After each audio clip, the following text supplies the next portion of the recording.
Organização Mundial da Saúde e o Ministério da Saúde recomendam que os bebês sejam amamentados exclusivamente com o leite materno até os 6 meses de idade. Depois desse período, o bebê deve começar a receber alimentação complementar juntamente com o aleitamento materno, que deve ser mantido até os 2 anos ou mais. Segundo o Ministério da Saúde, o aleitamento materno é a forma de proteção mais econômica e eficaz contra a mortalidade infantil.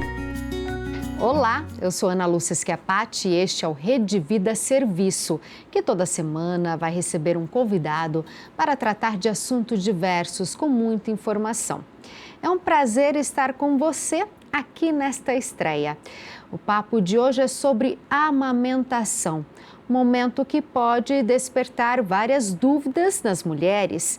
Porque para amamentar seus bebês com sucesso, muitas mães podem precisar de auxílio, de um período de aprendizado. O conhecimento, a vontade e o desejo dos pais são fundamentais para o bom desempenho do aleitamento materno. E para falar sobre o assunto, recebo a consultora de amamentação e fisioterapeuta pediátrica Natália Gasparino. Natália, que prazer ter você aqui nessa estreia. Muito obrigada por aceitar o convite. Eu que agradeço, Ana. É um prazer enorme estar aqui e poder contribuir um pouquinho com esse assunto que é tão importante, que eu amo trabalhar, que é a amamentação. Natália, quando deve ser a primeira mamada? Quando que ela deve acontecer? Ana, a primeira mamada, ela está inclusa nas boas práticas de nascimento, né? Então, se fala tanto de boas práticas de parto e a primeira mamada, ela faz parte dessas boas práticas e em relação ao bebê. Então, a primeira mamada, ela deve acontecer na primeira hora de vida. Então, o bebê nasceu, ele precisa ter a possibilidade de ir para o colo da mãe, de estar nesse contato pele a pele e ter a possibilidade de mamar. Mas isso logo ali na sala do parto mesmo, Natália, independente se foi uma cesariana, um parto normal ali, o bebê veio ao mundo, já é oferecido o peito para ele, é isso? Exatamente, Ana. Independente se foi parto normal, se foi cesárea, esse bebê precisa ter a oportunidade de ir para esse colo, a não ser em situações onde esse bebê não está bem, tá? Que geralmente é a exceção. Na maioria dos casos, os bebês nascem bem, vão para o colo da mãe e ele deve ser exposto ao seio materno. Não significa que ele vai mamar. Não significa que ele vai fazer uma mamada efetiva. Porém, como ele passou pelo processo do parto, é o melhor momento para ele aprender, porque ele vai estar desperto. Ele vai ter recebido os hormônios do parto, principalmente do parto normal, ter recebido essa descarga, né, de adrenalina, e ele vai estar ativo. Então, é um ótimo momento para ele ser exposto ao peito e sugar com eficiência, com eficácia. Mas, se ele não sugar, que ele tenha esse contato com o seio materno. Porque depois desse momento, desse período de nascimento, o bebê entra no momento de sono um pouquinho mais profundo. A gente fala que ele entra numa hibernação ali. E ele vai ficar um pouquinho mais prostrado, recuperando as energias do parto. Então, depois já vai ficar um pouquinho mais difícil de ensiná-lo. E quando os bebês mamam nessa primeira hora, as mães ficam bem mais confiantes. Olha só que diferente isso. E é comum acontecer isso nas maternidades? Ou é uma coisa que a mamãe, a gestante que está assistindo a gente? Olha, eu vi a consultora de amamentação, a Natália, explicando isso. Ela já fala com o ginecologista, com o pediatra, para falar que ela quer ter isso quando o bebê dela nascer? Ou é uma coisa, uma prática comum que a gente vê nas maternidades, Natália? Ana, assim como as boas práticas de parto, é algo que vem sendo trabalhado e que vem sendo exigido pelas mulheres a cada dia. Alguns hospitais já têm isso como prática comum. Mas não são todos, né, que são adeptos a essa prática. Então, é importante que a mãe procure, né, que a mãe conheça quais são as práticas dessa Santa Casa, dessa maternidade, onde ela vai ter o bebê, e peça para ter essa oportunidade, que nós chamamos de Golden Hour, né, que é a hora dourada, que é essa primeira hora de vida do bebê. Natália, como que eu sei a hora que o bebê precisa ter o aleitamento, que ele está com fome? Porque tem um período que ele vai querer mamar mais, tem um período que ele vai mamar com menos frequência, depende da idade, dos meses, dos dias. Como que funciona? Porque é tudo muito novo, o bebê não fala, a mãe ali muitas vezes é primeira viagem, está sozinha, como descobrir? Exatamente. Nós costumamos brincar que o bebê é um estrangeiro que chega na casa da gente e que a gente precisa aprender a língua que ele fala e ele a nossa, né? Então, o bebê, ele dá sinais de que está com fome, de que tem alguma coisa errada, né? Então, ele começa a ficar um pouquinho mais agitado, então ele pode aumentar o movimento de braços, de pernas, ele começa a buscar com o rostinho, como se estivesse procurando algo, começa a fazer movimento com a boquinha de sucção, pode levar as mãozinhas na boca. Isso são sinais que a gente fala que são os sinais precoces de fome. O choro é um sinal tardio de fome. Então, quando o bebê chora, ele já deu muitos outros sinais de que queria mamar. E aí, quando ele chora, essa mãe vai precisar acalmá-lo primeiro antes de levar ao peito. E ele pode rejeitar o peito, Natália? É normal? Ana, não é muito normal, não é comum e não é esperado, tá? A amamentação é algo instintivo, natural, no sentido de que todo mamífero precisa se alimentar, que todo mamífero precisa mamar. Isso está longe de significar que é fácil, tá? De que é simples, não é isso. Mas significa que todo mamífero, esse bebezinho, precisa se alimentar. E a forma dele se alimentar é o seio materno, é o leite materno. Quando esse bebê rejeita a mama, rejeita mamar, a gente precisa olhar duas coisas. O que esse bebê pode ter ou o que essa mãe tem, né? Então, no bebê, o que esse bebê pode ter? Ele pode estar com uma obstrução nasal, então o narizinho entupido, que a hora que ele abocanha a mama, ele não consegue respirar, então fica soltando a mama. Esse nenê pode ter uma alteração de frênulo, que não consegue sugar o suficiente.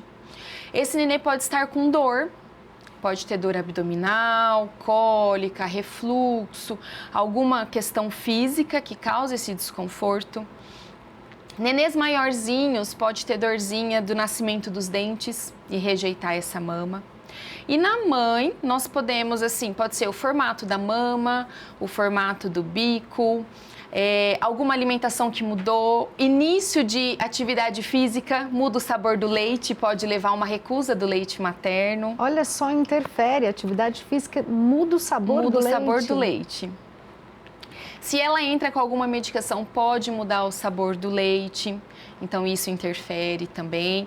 Então, é um complexo de sinais ali que podem estar acontecendo, que a gente precisa olhar e avaliar o porquê e resolver isso quanto antes, porque esse bebê não pode ficar com fome, né? Então, nós precisamos olhar, resolver e levá-lo à mama. Você trouxe aqui alguns objetos, uma boneca para mostrar para a gente como é feita a pega correta para as mamães que estão assistindo o nosso programa aprender e oferecer corretamente, até para não machucar o peito dela e também oferecer corretamente para a criança ficar saciada. Você pode ensinar para a gente, claro. Natália? Vamos lá, então. Vou pegar aqui a minha mama de crochê. Então, vou colocá-la. Então, o que é importante as mamães observarem, né? O quão cheio está o peito. Peitos muito cheios é como se fosse uma bexiga muito cheia. A gente não consegue abocanhar essa bexiga e puxar, né, essa borracha da bexiga. Então, o peito muito cheio dificulta que o bebê faça essa pega. Então, se a mãe, principalmente no período de apojadura, ela precisa fazer a massagem na mama, que são movimentos circulares na mama. em toda a mama, ela vai sentir a mama mais dura, mais túrgida, faz o movimento circular e após este movimento, sentiu que já melhorou ali a massagem, ela vai fazer uma ordenha manual. Essa ordenha manual, ela acontece polegar, indicador, na auréola e vai pressionar e vai extrair esse leite até que a mama fique maleável, até que a mãe consiga fazer uma prega na mama da auréola, tá? E não somente do bico. A mama ficou maleável, ela vai pegar o bebê e aí, Ana, é que vem, né? Todo mundo já quer pegar o bebê aqui na posição tradicional e trazê-lo aqui. E essa não é a melhor posição. Então ensina pra gente, porque quando a gente sai da maternidade, aquele mundo de maravilha com várias enfermeiras ajudando, chega em casa, muitas vezes não é assim, você não está sozinha, é por isso que existe esse espaço para ter profissionais que possam ajudar você, que tanto precisa. Como que é, Natália, a forma correta? Então, que a gente orienta, se o bebê vai mamar na direita, que ela pegue a cabecinha do bebê com a mão esquerda e com a mão direita ela faça a prega na mama. Então, polegar e indicador, nos limites da auréola, limite superior e inferior.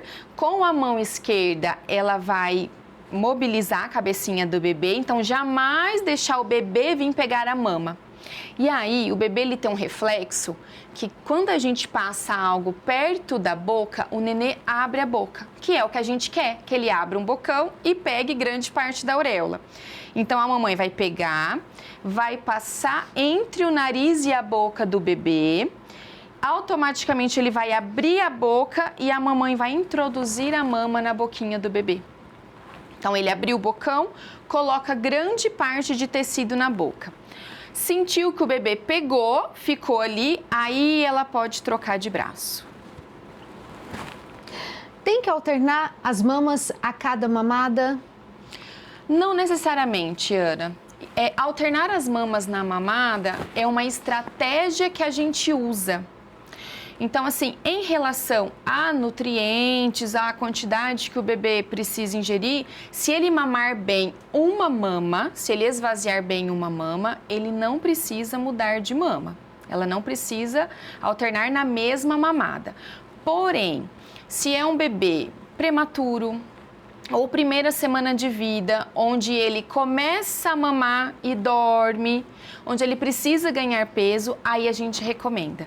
Então, vai mamar em uma, dormiu, não tá mais sugando, vai trocar ele de mama, porque aqui vai ter um reflexo de ejeção e como foi produzido leite, o leite está aqui parado, não saiu, vai ter uma maior quantidade de leite indo para a boca do bebê, ele vai dar uma despertada e vai mamar mais. Então, é uma estratégia para ganho de peso, para aumentar a produção, tá? Então, é algo estratégico. Caso contrário, uma mama por mamada. E neste período, eu antes tenho que fazer ele arrotar. Isso. Não precisa fazer arrotar entre as mamas. Tá? Somente depois que ele finalizou a mamada, aí pode fazer ele arrotar. Tem uma posição correta, uma forma correta para fazer o bebê arrotar, Natália? Geralmente, Ana, ele mais levantado, né? As mães gostam aqui de jogar ele para cá e deixar ele mais erguidinho para que ele possa arrotar. Então, pode ser aqui. E aí, arrotar, a gente pode delegar essa função, né, Ana? Sim. Porque é muito exaustivo amamentar. A mãe fica muito cansada. Então, o arrotar, a gente pode dar para o pai, a gente pode dar para uma avó que está ali ajudando. A rede de apoio que é tão importante, né, Natália? Exatamente. Então, a rede de apoio entra aí, nesses pequenos detalhes, né? Inclusive, assim, qual o papel do pai na amamentação? O papel do pai é dar este suporte para que a mãe consiga descansar, porque a amamentação é algo que ela não consegue delegar. Agora, o arrotar, o fazer dormir, o ninar, o trocar é algo que ela consegue delegar e enquanto alguém faz, ela consegue descansar e descansando ela produz mais leite. Isso é muito bom. Natália, vamos aproveitar então para conferir uma pergunta do pessoal de casa para você sobre a amamentação. Olá, meu nome é Tatiane, sou mãe da Maria Clara, de 1 ano e 3 meses, e ainda amamento. Gostaria de saber se o meu leite ainda nutre ela, se tem algum valor nutritivo significante para ela. Tatiana, obrigada, muito obrigada. Tem? Muito. O leite materno, ele nunca perde os valores nutricionais, né? Os valores nutricionais, o valor para a imunidade da criança. A criança, então assim, a Organização Mundial de Saúde recomenda o aleitamento materno exclusivo até os 6 meses de idade e depois complementar, né, com a alimentação até 2 anos ou mais. Então o leite, ele nunca vira água. Ele somente, a partir de 6 meses, ele precisa do complemento dos alimentos para garantir um valor nutricional maior para esta criança que está em crescimento. Mas o leite materno, ele muda a composição dele constantemente. Então, se a criança fica gripada, se a criança entra em contato com algum vírus, o leite materno da mãe, os receptores do mamilo captam isso. A mãe produz anticorpos que vai através do leite materno. Então, independente da idade, esse leite materno tem valor nutricional, sem contar no valor afetivo, né?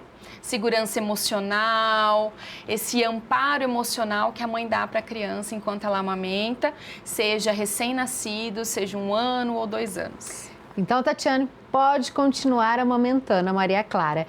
Natália, então é mito que existe leite fraco? É mito, Ana. É mito e, infelizmente, algumas mães ainda escutam isso. Não existe leite fraco. Leite tem um valor nutricional que nenhuma vacina até hoje conseguiu reproduzir. E justamente por isso, por estar sempre em transformação, olhando, né, suprindo as necessidades individuais de cada bebê. O que acontece que muitas vezes alguns profissionais falam que o leite está fraco, ou este conselho vem por parte da vovó, da vizinha, de algum familiar. Esse bebê está chorando porque seu leite não está sustentando. É que nós podemos perceber que muitas vezes o bebê não consegue extrair a quantidade de leite suficiente. E aí existem várias hipóteses para isso. O porquê que esse bebê não extrai suficiente, aí ele não consegue se saciar e aí ele chora mais. Mas em momento algum é porque o leite da mãe é fraco. Aproveitando que você falou da vovó, da vizinha, quando eu amamentava, eu comia muita canjica, que minha mãe fazia muita canjica, que minha avó falava que era para fazer canjica porque canjica ajuda a produzir leite, o leite fica forte. É verdade que o alimento pode interferir na produção e na qualidade do leite? Como você se sentia quando você comia a canjica da vovó e da mamãe? Eu senti um afeto, mas se produzia ou não produzia, era mais uma coisa afetiva, mais o carinho, aquela rede de apoio, sabe? Que a gente tanto precisa neste momento. Exatamente, é isso, Ana. A canjica, essa comidinha que a mãe traz, que a avó traz, pela literatura não vemos diferença.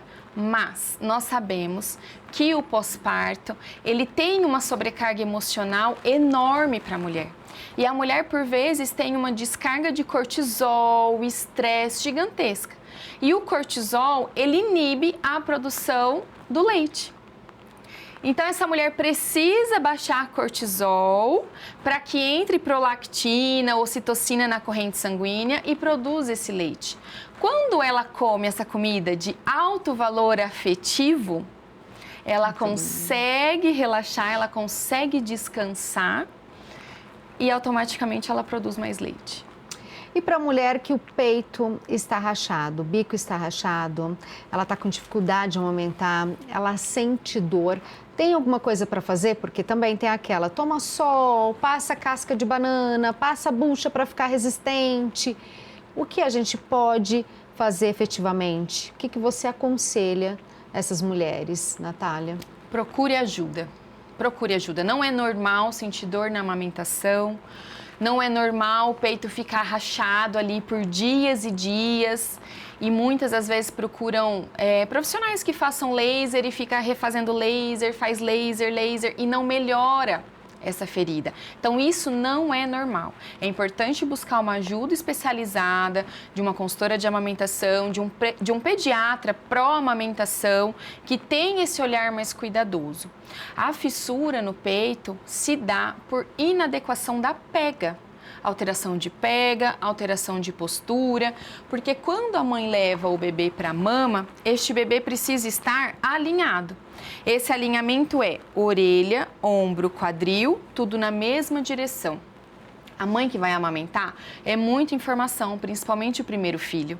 Então, é muito novo. Então, ela se preocupa aqui com a cabecinha do bebê e o restante do corpinho fica virado. E isso causa uma pressão na mama, o bebê puxa a mama, isso pode machucar.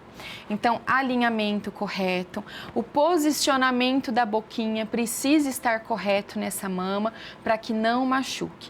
E também é importante avaliar a boquinha do bebê lá dentro. Então, ter um profissional de amamentação de confiança, uma fono especializada nisso, em bebês e em amamentação, para olhar toda essa dinâmica. Então, nada de receita caseira, procure uma ajuda especializada. Vamos aproveitar para mais uma pergunta de casa, Natália? Vamos. Então vamos.